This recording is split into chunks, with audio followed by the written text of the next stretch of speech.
morning, you guys. It is October 21st, Monday. Excuse me, about 10:15 in the morning. I just got back from taking my son to school, and we are trying to finish our last field. We started last night about 5 o'clock. Unlike the other video where we were picking up swaths of canola, this is actually a field of standing wheat. And that's where I want to get by the end of the day. And this is how much we've gotten done so far. That's my mom operating my other combine, the 8820. And Dad is way down at the end of the field with the bagger and the cart.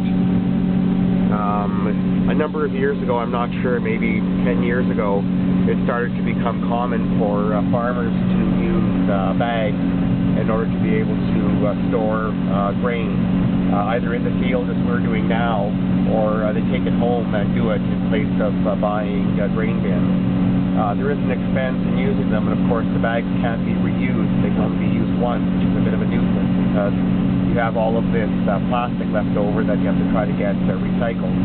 But they do give you the advantage of, in this case, not having to worry about the time and delay in trucking grain home, depending on the distance you are from where the farm is located, the bins are located. And we also don't have the best trucks, so for us it's a bit of an advantage to do it that way. Anyways, this is actually hard red spring wheat, probably what Canada built its grain producing reputation on. And hard red spring wheat is the type of wheat that you would use if you were making bread. So any of the bread that you buy in the stores, buns and so forth, is made with wheat similar to this, as opposed to durum wheat, which we can't grow here because our growing season isn't large enough, which is the type of wheat that you use in making pasta. Anyways, it's a relatively slow process. The crop is good, but it's lodged a little bit. You can see how it's not standing totally upright, it's leaning away, and that is usually a good sign. It's a sign that the crop is heavy, the heads are heavy, and as a result the weight of the head is too much for the stem, and it causes it to fall down. This isn't bad because it's just slightly leaning, but there are some areas in the field where it's actually quite flat, and it's a real challenge to pick up. One thing I've always found interesting is how farmers indicate the fields that they own. And the way that we do it here is we do it based on the name of the previous owner. For example, this field that I'm in right now, we refer to as Kissington. And we have other fields as well, Quinn, Sharp. Sometimes it's done by geographic location, north of the bridge, north of Gilland, the Homestead, Adamson, Stromstead, things like that. And I've always found it amusing how, depending on the area that you live in, farmers have different ways of doing it. It does have, a legal description. For example, something like the northwest of 36, 8324 west of the 5th, which would be the northwest quarter of section 36, range 84, township 83 west of the 5th meridian, or something like that.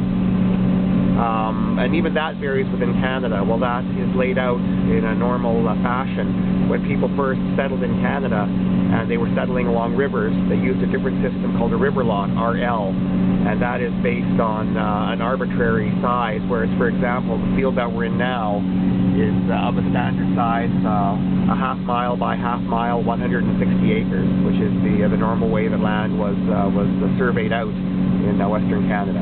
So here you can see a little area kind of here, and this is where the grain is lodged, a lot more flat to the ground, and so you have to get the platform down a little bit lower in order to be able to pick it up. But the problem with doing that is this field has problems with a lot of rocks. So as soon as you get through this area, you immediately pick the header back up again, so that you don't run into the problem of putting a rock through the combine.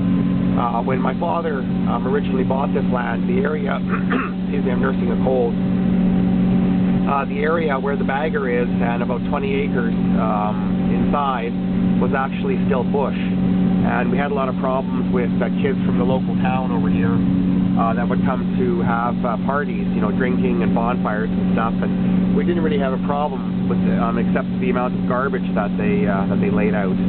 And we asked them, keep the place clean, you can still use it. They didn't. So Dad, in frustration, finally had the bush cleared and the land broke. And we discovered in the process why it was they initially probably left that 20-acre piece is because it's actually a rock pile.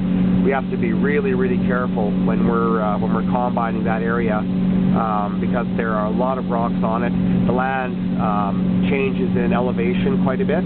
It rolls, and so as the header and the combine are pitching and yawing, you can have the header coming closer to the ground when you don't expect it. You can pick up a rock, and putting a rock through a combine is not a particularly healthy thing for the combine. Anyways, with luck, we will get this field done today, and perhaps if that's the case, I'll make another video to pop on of the actual completion of the field.